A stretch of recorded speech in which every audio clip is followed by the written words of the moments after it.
Hello दोस्तों, मैं विकास भारती स्वागत करता हूं आपका अपने यूट्यूब चैनल सोनमिन स्टडी में। दोस्तों, आज हम क्लास 6 की इतिहास की एनसीईआरटी का पहला चैप्टर पढ़ेंगे, क्या, कब, कहाँ और कैसे। दोस्तों, जब हम इस इतिहास की शुरुआत करते हैं तो हमें सबसे पहले समय और तिथियों का ज्ञान होना बहुत जरूरी होता है। जैसे हम देख लेते हैं, इतिहास में दो शब्द बहुत ज़्यादा आते हैं इतिहास में, एक ईस्वी और एक ईसा पूर्व। हम पहले इन दो शब्दों को जान लेते हैं, ईस्वी क्या है और ईसा पूर्व क्या है। हम इनको एक रेखा के माध्यम से, लाइन के माध्यम से समझेंगे। मान लीजिए ये इसका एक बिंदु है, ये आगे इस बिंदु से के बाद आने वाला समय है, ये इधर का समय जो है वो इस बिंदु से जो पहले बीत चुका था। हम मान लेते हैं ये जो इस बिंदु पे ईसा मसीह जी का जन्म हुआ था। ईसा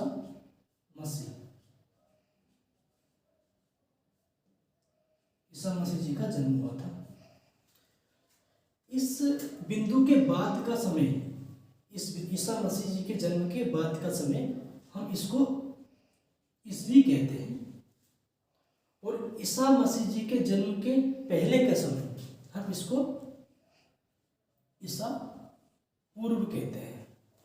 इससे ईसा पूर्व कहते हैं। हम इसको इंग्लिश में एडी कहते हैं और इसको कहते हैं बीसी। एडी का मतलब होता है एनो डोमिनी।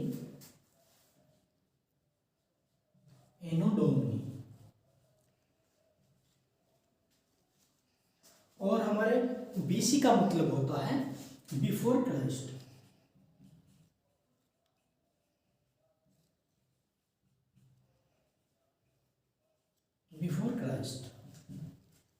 दोस्तों, एनोडोमिनी का ग्रीक भाषा का शब्द है एनोडोमिनी। एनोडोमिनी शब्द का मतलब होता है ईसा मसीह जी का जन्म। और बिफोर क्राइस्ट आप जान सकते हैं, ईसा मसीह के जन्म से पहले ये हमारा था। जैसे हम एक एग्जाम्पल के तौर पे समझ लेते हैं। कोई हमें, जैसे अब ये 2022 चल रहा है, हम सीधा 2020 को ले लेते हैं। जैसे 2020 वर्ष था, सन था, तो 2020 हमें कैसे पता चला? ये हमें ईसा मसीह के जन्म से हमें पता चला 2020। हम इसको कह सकते हैं कि ईसा मसीह के जी के जन्म को मतलब कि हुए 2020 साल हो चुके हैं। मतलब कि ईसा मसीह जी के जन्म के बाद का समय जितना है वो, जन्म के बाद का समय जितना है वो 2020 साल बीत चुके हैं। तो हम कह सकते हैं, से हम एक एग्जाम्पल के तौर पे समझ सकते हैं। यदि हमसे कोई कहे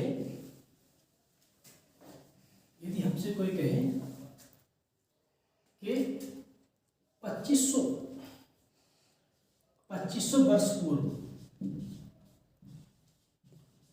2500 वर्ष पूर्व, तो 2500 वर्ष पूर्व को हम कह सकते हैं कि हमें जो, यदि आज का समय हम काउंट करें 2020,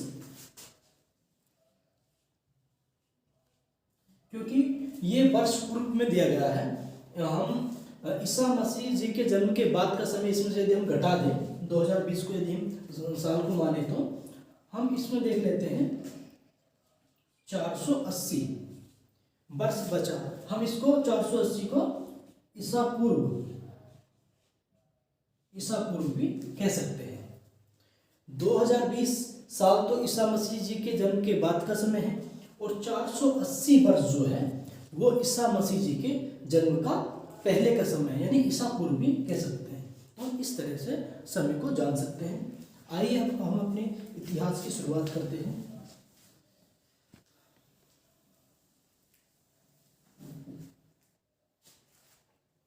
दोस्तों, नर्मदा नदी के तट पर लाखों वर्ष पहले, नर्मदा नदी के तट पर लाखों वर्ष पहले लोग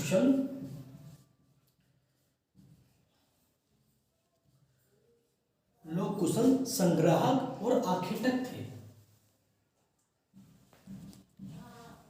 संग्राहक एवं आखेटक।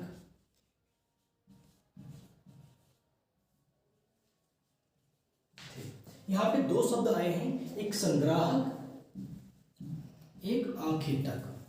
संग्राहक का मतलब होता है यहाँ पर लोग जो हमारे जो उनकी जरूरत की वस्तुएं थी उनको इकट्ठा कर लेते थे, एकत्र कर लेते थे आगे के लिए। और आखेटक का मतलब होता है शिकारी।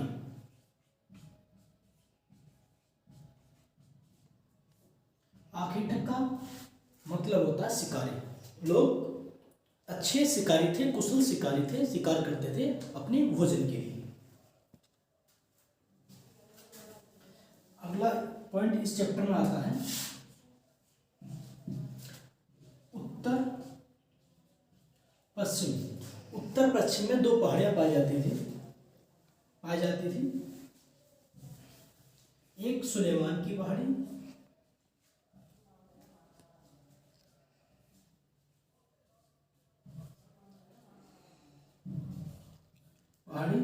एवं एक थी किरथार की पहाड़ी।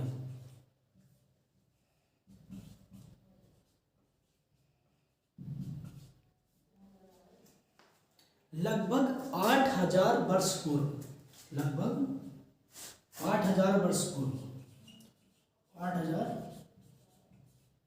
वर्ष पूर्व इसके आसपास के क्षेत्र में कृषि का उत्पादन शुरू हुआ। यहाँ पे कृषि करना लोगों ने शुरू किया। इस कृषि को पुरुष एवं स्त्री दोनों करते थे।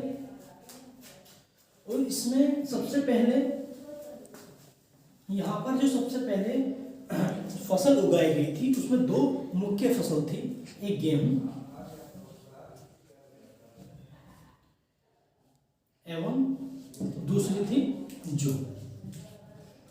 इस क्षेत्र में सबसे पहले गेहूं एवं जौ को उगाया गया था।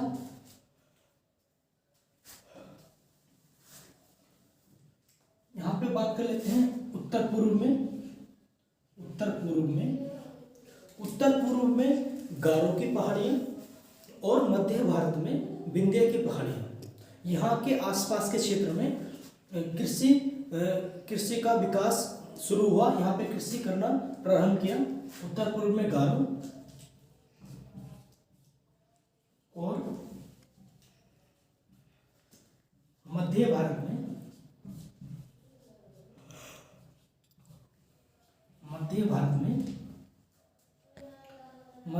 में विंध्य की पहाड़ी।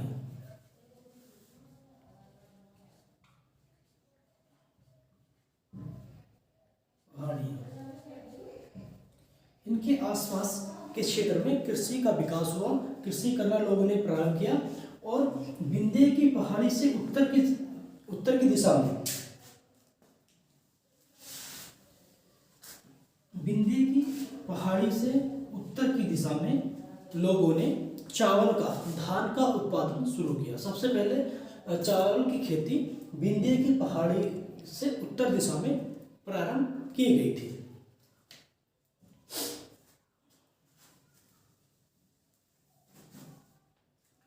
ये जो पहले जो नर्मदा नदी थी,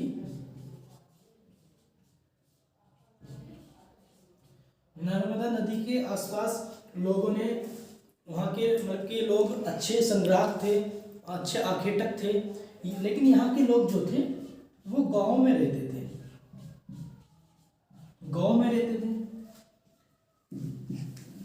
इसके बाद हमारी बात आती है सिंधु नदी एवं उसकी सहायक नदियों के आसपास का क्षेत्र। सिंधु नदी एवं उसकी सहायक नदियों के आसपास के क्षेत्र में विकास होना शुरू हुआ। सिंधु एवं उसकी सहायक नदियां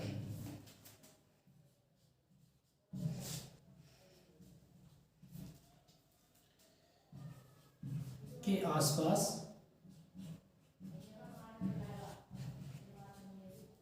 नगरों का विकास हुआ।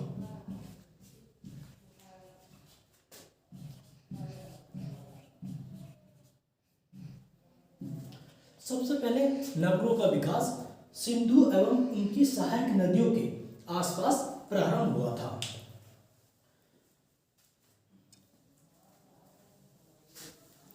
इसके साथ साथ सिंधु के साथ साथ गंगा नदी,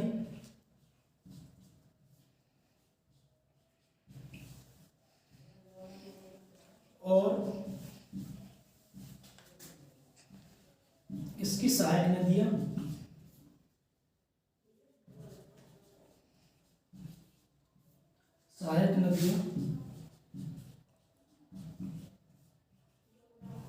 के आसपास शहरों का विकास हुआ, नगरों का विकास हुआ।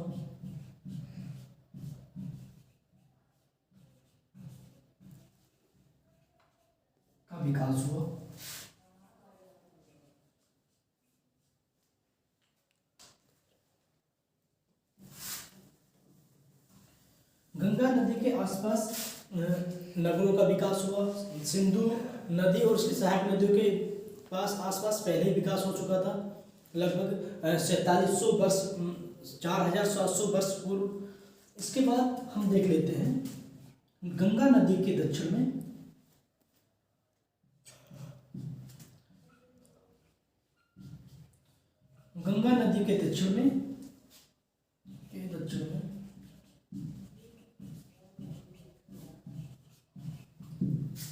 एक नदी पड़ती है जिसका नाम है सोन।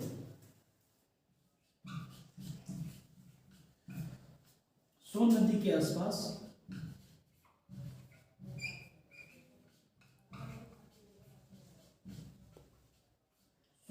आसपास एक प्राचीन नगर जिसका नाम मगध था, उसका विकास हुआ। उसके आसपास का क्षेत्र उनका विकास हुआ, जिसका नाम था मगध। सोन नदी के आसपास मगध विशाल साम्राज्य का विकास हुआ था। आइए अब अगला पॉइंट देखते हैं।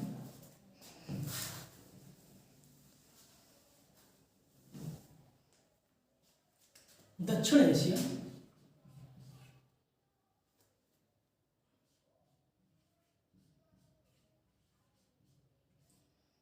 एशिया एक महाद्वीप से छोटा है।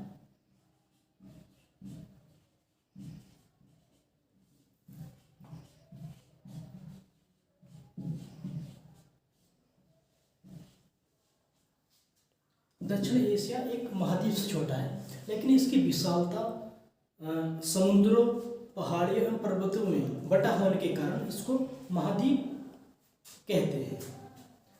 दक्षिण एशिया जो है एक महाद्वीप से छोटा है, लेकिन इसकी विशालता के कारण इसका समुद्रों, पर्वतों, पहाड़ियों आदि में बटे होने के कारण इसको एक उपमहाद्वीप कहा जाता है। दक्षिण एशिया को एक उपमहाद्वीप कहा जाता है।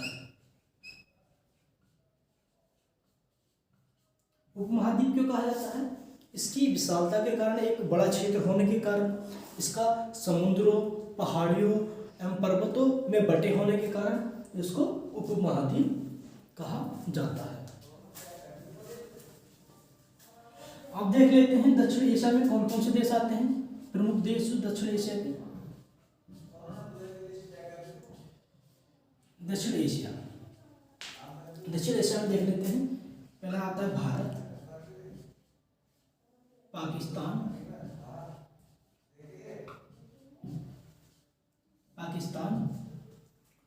हम देख लेते हैं नेपाल,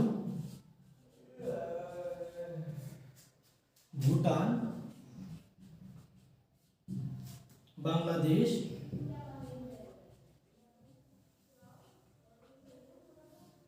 श्रीलंका। दक्षिण एशिया में भारत, पाकिस्तान, नेपाल, भूटान, बांग्लादेश, श्रीलंका आदि देश आते हैं।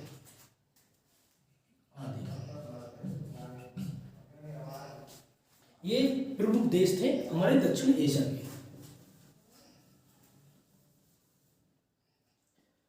हमारे देश को भारत एवं इंडिया नाम से पुकारा जाता था।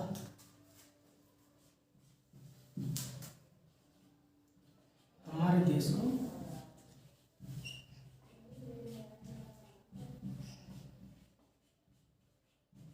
भारत एवं इंडिया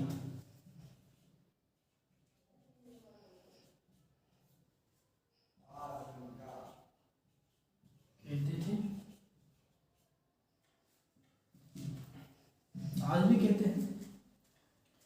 तो इंडिया शब्द की उत्पत्ति पहले हम देख लेते हैं। इंडिया,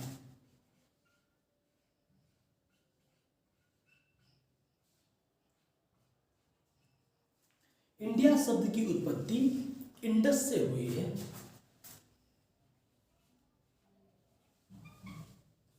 इंडस से हुई है और इंडस को संस्कृत में सिंधु कहते हैं। इसको संस्कृत में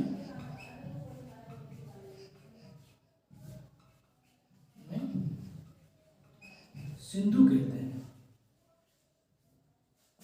जो उत्तर पश्चिम से आने वाले हमारे यूनानी लोग थे, अरब वगैरह थे, उन्होंने मतलब कि सिंधु को इंडस कहा था। इंडस शब्द से ही इंडिया शब्द की उत्पत्ति हुई है, जिससे हमारा देश का नाम इंडिया हो गया।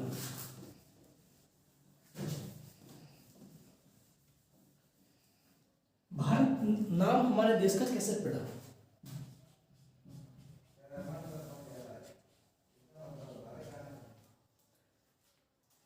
उत्तर पश्चिम में बसे हुए कुछ लोगों के समूह को,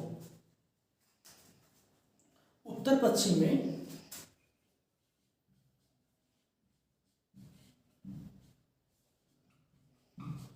बसे हुए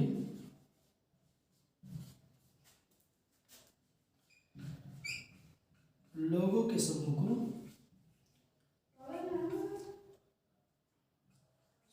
को भारत कहा जाता था। भारत कहा जाता था।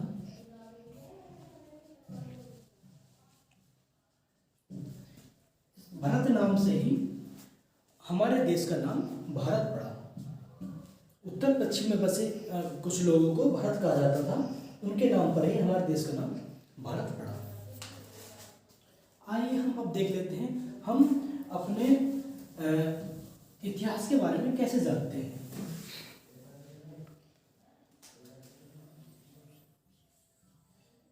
इतिहास के बारे में, इतिहास के बारे में हम कुछ जैसे कुछ शब्दों के बारे में जानते हैं। कुछ जैसे हम देख सकते हैं, पहला होता है पांडुलिपि।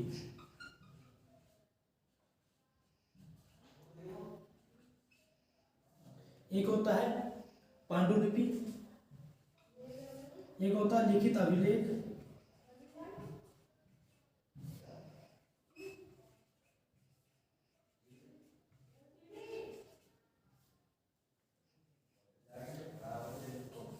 एक होता है शिलालेख,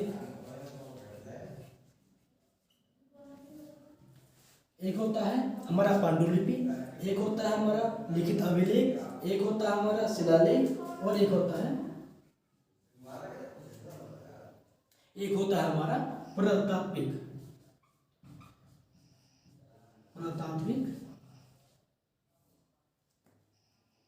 स्थल। इन चार माध्यमों से हम इतिहास का पता लगाते हैं। पहला है पांडुलिपि। पांडुलिपि जो होता है वो हमारे तार पत्रक होते हैं एवं जो भुर्ज के पेड़ होते हैं उनकी छालों पर अंकित किया जाता है। तार पत्रक यानी ताड़ का जो पेड़ होता है उसके पत्तों पर जो हम लिखते हैं उसको पांडुलिपि कहते हैं। यह एक भुर्ज का पेड़ होता है, उसकी पेड़ की छाल पर जो लिखते हैं वो पांडुलिपि कहलाता है। लिखित अभिलेख क्या होता है? जैसे हम देख सकते हैं महाकाव्य, नाटक आदि से हम लिखित अभिलेख में हमारे महाकाव्य आते हैं, नाटक आते हैं, कविताएं आती